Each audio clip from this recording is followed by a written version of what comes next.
Baik, Assalamualaikum warahmatullahi wabarakatuh. Perkenalkan, saya Tiara Estefanesa Putri dengan NIM C1C021115. Di sini saya akan menjelaskan materi mengenai sejarah dan pemikiran akuntansi syariah. Baik, yang pertama yaitu perkembangan awal akuntansi. Pada awalnya, akuntansi merupakan bagian dari ilmu pasti, yaitu bagian dari ilmu pengetahuan yang berhubungan dengan masalah hukum alam dan perhitungan yang bersifat memiliki kebenaran absolut. Perkembangan akuntansi dengan domain arithmetic quality sangat ditopang oleh ilmu lain, khususnya aritmatik, algebra, matematik, algoritma pada abad ke-9 Masehi. Ilmu ini lebih dahulu berkembang sebelum perkembangan bahasa. Selanjutnya yaitu sejarah akuntansi. Dari sejak zaman prasejarah, keluarga memiliki perhitungan tersendiri untuk mencatat makanan dan pakaian yang harus mereka persiapkan dan mereka gunakan pada saat musim dingin. Ketika masyarakat mulai mengenal adanya perdagangan, maka pada saat yang sama mereka telah mengenal konsep nilai atau value dan mulai mengenal sistem moneter atau monetary system. Bukti tentang pencatatan atau bookkeeping tersebut dapat ditemukan dari mulai kerajaan Babilonia tahun 4500 sebelum Masehi, Firaun Mesir dan kode-kode Hammurabi tahun 2250 sebelum Masehi, sebagaimana ditemukan adanya kepingan pencatatan akuntansi di Ebla, Syria Utara.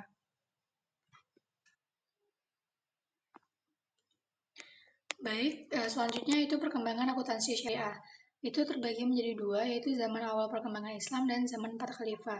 Untuk zaman awal perkembangan Islam, setelah munculnya Islam di semenanjung Arab di bawah kepemimpinan Rasulullah SAW, serta telah terbentuknya Daulah Islamiyah di Madinah, mulailah perhatian Rasulullah untuk membersihkan muamalah maliyah atau keuangan dari unsur-unsur riba dan dari segala bentuk penipuan, pembodohan, perjudian, pemerasan, monopoli, dan segala usaha pengambilan harta orang lain secara batil.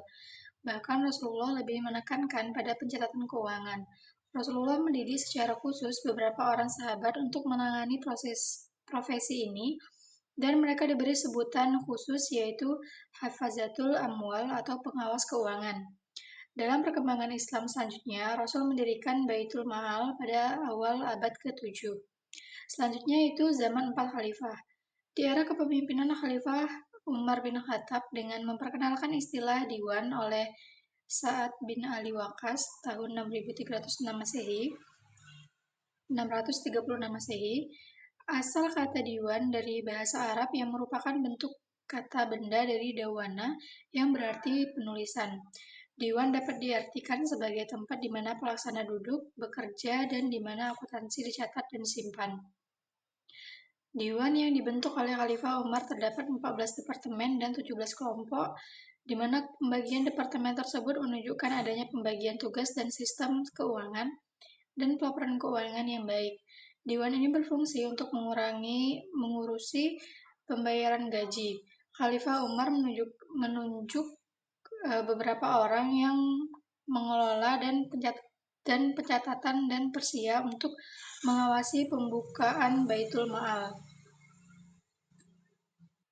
Baik, materi selanjutnya itu sekilas prosedur dan istilah yang digunakan. Ada 7 hal khusus dalam sistem akuntansi yang dijalankan oleh negara Islam sebagaimana dijelaskan oleh Al-Khawarizmi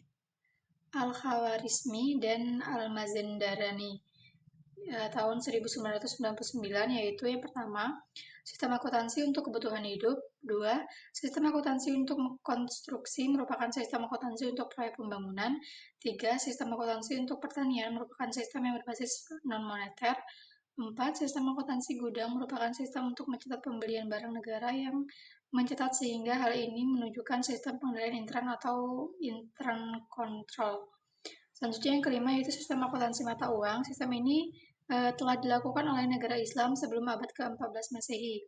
Sistem ini memberikan hak kepada pengelolanya untuk mengubah emas dan perak yang diterima pengelola menjadi koin sekaligus mendistribusikannya.